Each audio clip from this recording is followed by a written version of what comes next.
Welcome to the Red Dice Diaries RPG podcast with John and Hannah. Hi. We're going to be looking at another monster from the AD&D 2nd edition Monstrous Manual as part of our Friend or Foe Friday. And we're going to be comparing that to 5th edition, if possible, maybe having a look at a few other books, and giving a few ideas as to how you could maybe spice up your use of this monster in your game.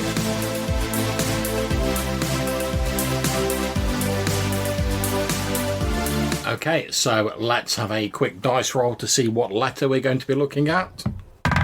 Okay, it's 21. That's a U. And how many monsters are there with the letter U? 6. And we've already done one of them. Okay, so let's roll a d6 then. 2. That is Undead Death Tyrant. Beholder. Oh, yeah, that's the Beholder variant. Yeah, I remember that. Okay, so flick to page 21 and we'll see what's in there. Yeah. And Beholderkin. Yeah, obviously we all know the basics of Beholders from D&D and the famous computer game, of course. Big floating aberrations, these huge sort of eyeballs and mouths with loads of little tentacles coming off them, or eye stalks if you prefer, each of which has an eye at the end and can normally dole out some magical rays and such like from the various different eyeballs. So we're looking at the Death Tyrant specifically, which... Is it on that page? Or is it on the second page? Ooh, there's actually 3 or 4 pages about Yeah, there's Beholders. loads of Beholderkin. There's like... Death Tyrant.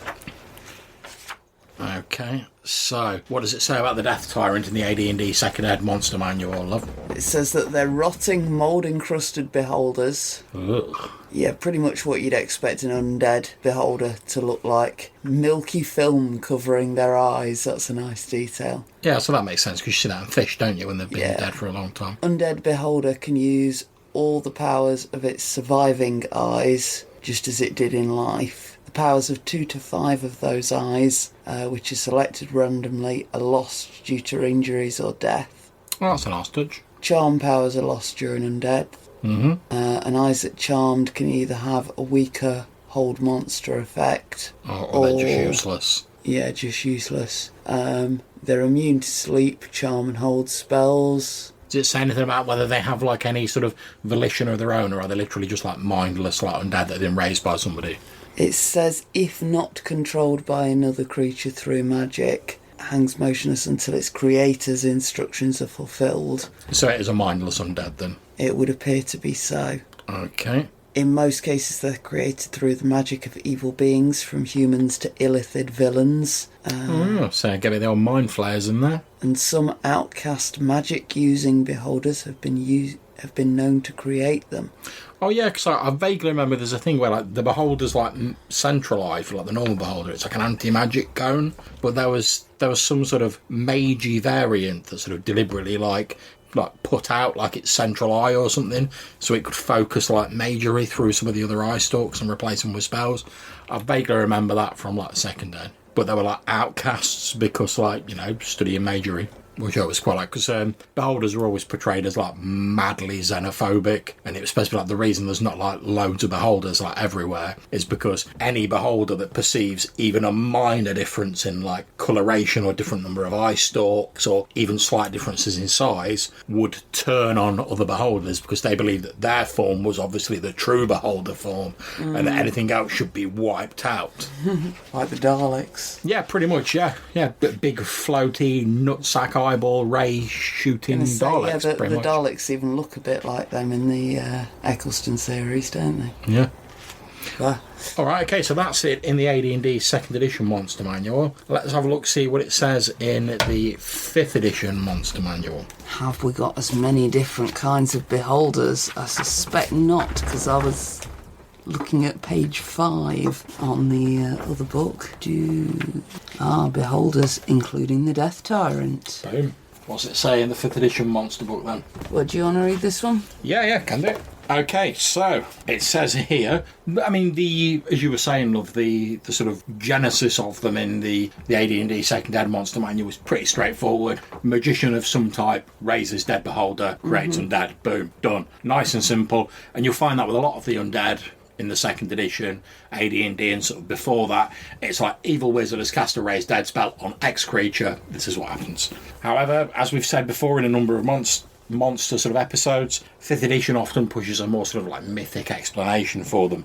So this is what we get for the Death Tyrant. On rare occasions, a beholder's sleeping mind drifts to places beyond its normal madness, imagining a reality in which it exists beyond death. When such dreams take hold, a beholder can transform, its flesh sloughing away to leave a Death Tyrant behind. A Death Tyrant appears as a massive naked skull with pinpoints of red light gleaming in its hollow eye socket. With its eye stalks rotted away, 10 spectral eyes hover above the creature and gaze in all directions.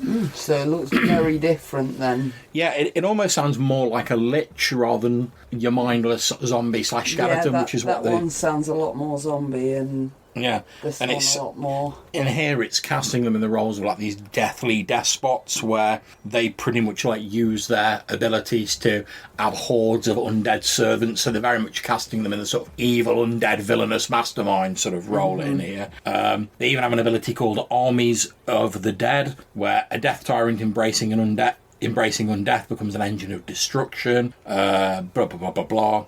It says, if left unchecked, a Death Tyrant might wipe out the population of a city in weeks, then set its undead eye on wider conquest. As each settlement falls, the Death Tyrant's zombie forces build to overwhelming numbers. So I'm just going to see what it has in terms of ability. Oh yeah, there we go. So instead of a negative magic cone, they get a negative energy cone from the central eye, which basically, if you hit anything that's dead in it or you kill stuff in it, it's a zombie under your control. So yeah, they're really casting them as sort of like the ultimate undead villains. And whereas in AD&D Second Ed, it was like, oh, they're sort of rotting, they're falling to pieces, some of their eye stalks don't really work properly, etc. In this, they've got like floating spectral eye sockets. They're a bit ghostly, a bit sort of undead, like say, a bit more like the Lich, the sort of archetypal leader of the undead. Yeah, so that's pretty interesting. Again, I've got to say I prefer the Second Ed artwork. I don't know. I mean, I've got to say here, I really do quite like that artwork.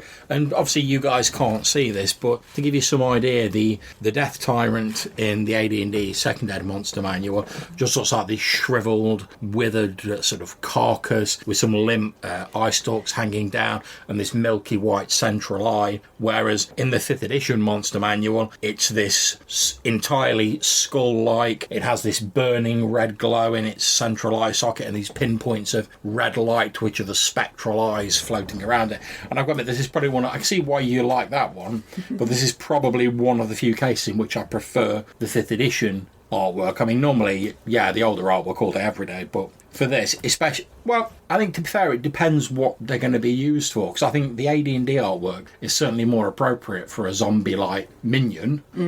However, in 5th edition, they've upgraded it to like a lich-like overlord, and the artwork in 5th edition is certainly more appropriate for that.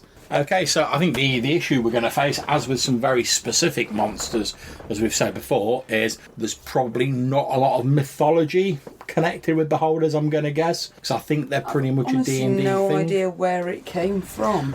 Okay, so according to the Wikipedia page on beholders, which I'll put a link to in the show notes, the beholder is among the Dungeons & Dragons monsters that have appeared in every edition of the game since 1975. They're one of the few classic Dungeons & Dragons monsters that Wizards of the Coast claim as product identity, and as such was not released under the open game license. So it's obviously a monster that's been invented specifically for D&D. Okay, so we get a little more in the Wikipedia entry. It confirms that it's an aberration, as we said earlier, which are these strange sort of twisted beings, often that come from different spheres of existence, and they are extremely xenophobic, as we touched on earlier. Every beholder believes that their exact body template and structure is the platonic ideal of the beholder form, and even the slightest variation of that can lead to genocidal purges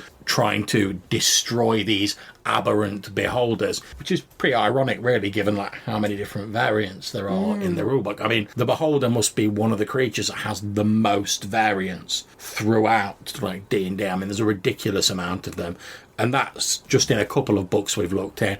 I certainly know there's other books on our shelves that have got even more variants in. I know that back in the day of AD&D, they did when they were doing a load of supplements, they did one on Mind Flayers and they did one on Beholders, which was all about their society and had numerous different variants and stuff like that. The book in question was called, appropriately enough, Tyrant, and it was one of the Advanced Dungeons and Dragons Monstrous Arcana books, published for the second edition of AD&D in 1996. 93-page book. Had loads of different illustrations of various different types of beholders, covered their society, what magic items they could use. There were psionics rules for them, and it generally expanded the race, and there were a lot of different variants included in it. And in fact, I'm pretty sure that the beholders even appeared in the old D&D like cartoon series. I'm sure they did. Possibly, I don't remember. Been a while since we watched those DVDs. Check on the internet. The internet will tell me.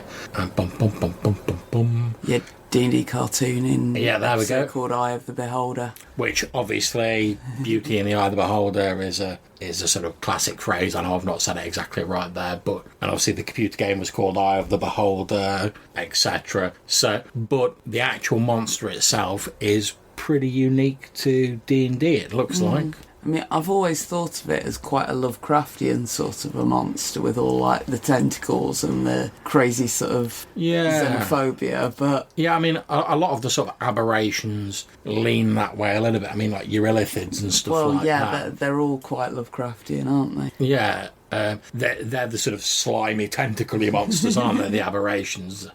And before anyone like voicemails in to tell me, yes, I know that not all aberrations are slimy tentacle things, but let's face it, a lot of them are. Okay, so we've not managed to find, for obvious reasons, any sort of mythological antecedents to beholders because they were created for D&D. But one of the central facets of beholders, that of the power that emanates from their eyes and these special abilities they can do, petrification, anti-magic, stuff like that. There are a fair old amount of creatures in mythology that deliver their power or a curse through their gaze.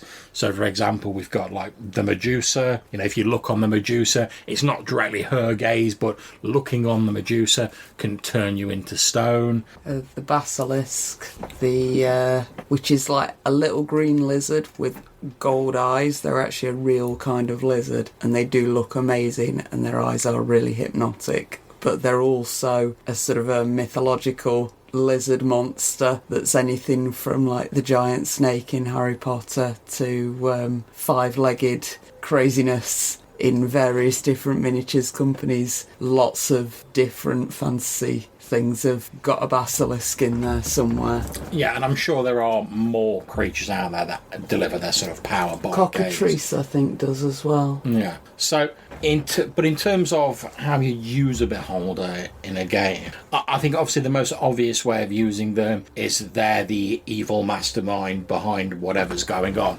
I mean, we've got in 5th edition, we've got the book Xanathar's Guide to Everything, and Xanathar is like a beholder who, if I remember correctly, is like a sort of criminal mastermind in Waterdeep and has all these different agents and all these different plans going, because beholders are, since they're effectively just like giant floating brains with mouths and eyes, they're perceived as being very intelligent. But like you were saying when you were comparing them to the Daleks earlier on, all that intelligence, according to the rulebook, is bent to this sort of like xenophobic drive to prove themselves superior. So the sort of archetypal way of using them is as the evil mastermind.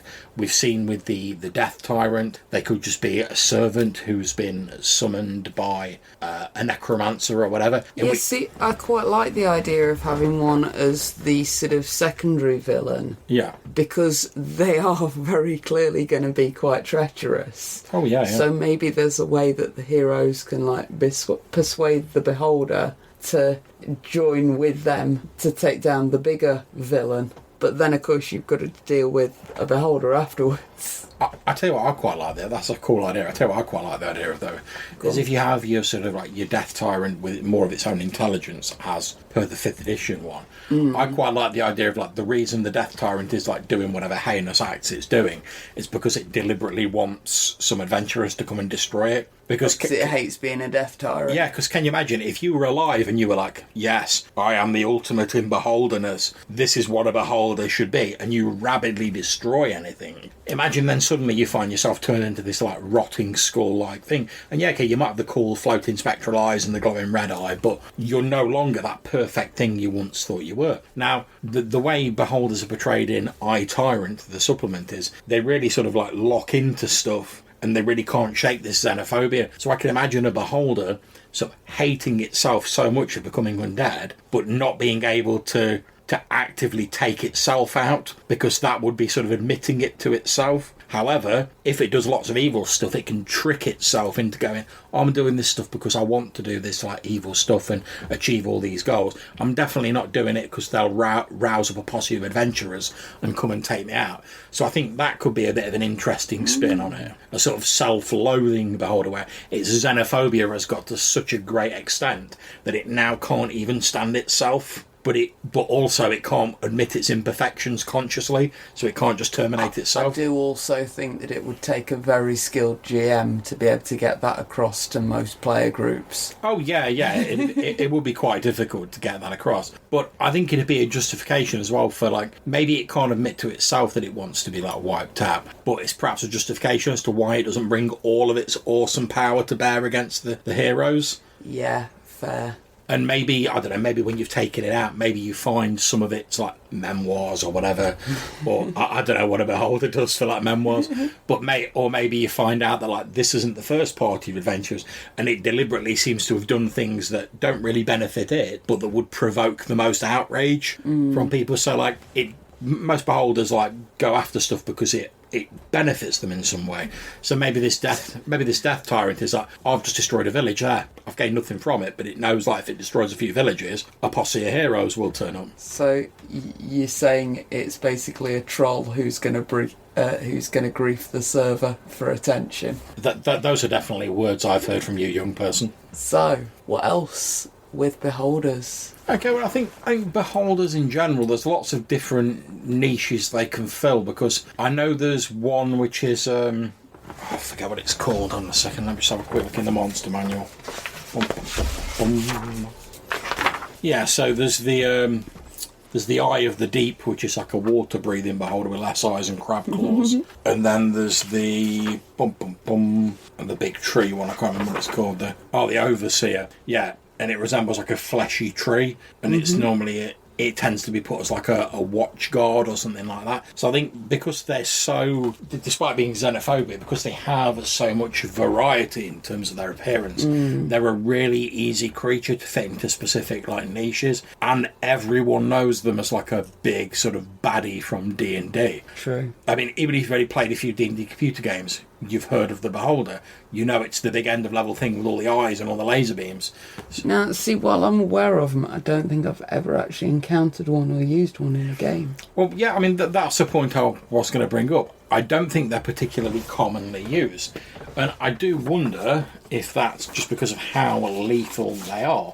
So they are dirty. So I'm just like flicking through the AD&D Second Ed Monster Manual now, and looking here, you can see that, like, even for a basic beholder, it's like 14,000 XP to take one out, and that's the basic model beholder with no like extras that fitted at the factory. So let's have a look in 5th edition, see what the old challenge rating is for the basic beholder. Challenge rating 13, so you only get 10,000 XP for a beholder in basic beholder in 5th Ed D&D, but still challenge rating 13 on its Billy No mates. And if you fight a beholder, it's probably not going to be on its own. It's probably going to have some servants or agents. So they are very deadly creatures. And I wonder if that's why they don't tend to be used as much. I also think part of the issue with them is, like I say, they're often portrayed as very calculating, very intelligent. They often have like networks of agents, and portraying a sort of like a villain like that can be quite difficult, as you were saying earlier, because as we talked about investigation scenarios like a good few episodes ago now, it can be quite difficult to like leave those clues out and make sure everyone gets the clues and they sort of progress towards the situation. So if you have like a big beholder behind this network of evil agents and the player characters never get anywhere near them, you may as well not have had the beholder in the first place. Yeah, that's true. And I think it's very difficult to give a satisfying sort of game experience with that sort of thing. Now, if you do it right, and the player characters work their way up, and there's something like, aha, it's a beholder behind you, and they topple the big boss man, that's great. You'll get a real sense of achievement from that. But it's not an easy thing to do. Yeah, so... Conversely, if you just, like, plonk a beholder down like a normal monster, it loses a lot of its impact. Indeed, it's one where it's got lots of powers, and if you don't use them all during a combat, then it's not gonna be as scary as it should. Yeah. And like I say, because they're intelligent, if a beholder's been, like Xanathar in like Waterdeep, it's been there for like God knows how many years, it's going to have encountered adventurers before. It will have countermeasures ready. But if you portray it 100% accurately, the player characters will have no chance against it. And that's not fun either. So if they're like, oh, we're going to go in and take this beholder out, and the beholder's like, oh, I levitate, I don't need to stand on the floor. So in fact, the whole floor of this room, which is my lair, apart from this like central plinth where I've got my book on, it's an illusion over like a pit of lava or whatever. That's perfectly logical for a beholder to do, but it's not fun for the players as they run in and they're like, oh, we're going to get you, oh, we're falling into lava and we've died. So again, it's the same with any sort of vastly intelligent and calculating enemy. It's like if you're trying to play like an NPC like an old vampire in like a World of Darkness game who's been around for like 500 years. They've got agents like they're going out of fashion. They've got resources. They've got everything. What chance does like a PC who's been around for like 12 sessions? Yeah. Even if in D&D you've slogged your way up to like 10th level or whatever, and you're like, oh, we're going to take on that beholder. In terms of the raw amount of time it's been around and the agents and power it could have garnered using its abilities, you're really not going to stand a great deal of chance against it. Yeah. So I think that's why they don't tend to get used very often. But as we've seen, there are a number of different varieties of them, and there are certainly some lower powered, less intelligent versions, which I think could be used quite easily. And I really love the idea of having a beholder as a big bad guy, but you've got to sort of work up to it. You've got to have like a long-term campaign going, and you've got to put that investment in to make sure you get the payoff at the end, and concoct some decent reason as to why the beholder's not just like, oh, let me enact contingency plan 37B and like just total the player characters immediately. So, in conclusion, beholder's really distinctive D&D monster, really difficult to use well. Yeah, exactly. They can be great. They've got a definite impact because everyone knows them, but as you say, they're very difficult to use effectively. And if you just throw one in as a monster and it's just like pew pew pew pew pew and then they kill it, you've not got the best out of using a beholder, and the next time you bring one in, it's not going to have as much impact. Yeah. So that's been our episode on beholders. We hope you've got something out of that. If you'd like to leave us a message, perhaps telling us how you use beholders in your game, then you can leave us a voicemail using SpeakPipe. There's a link in the show notes, or you can send us an email to rddrpgpodcast@gmail.com. Until we see you next time, take care, stay safe, and keep gaming. Bye.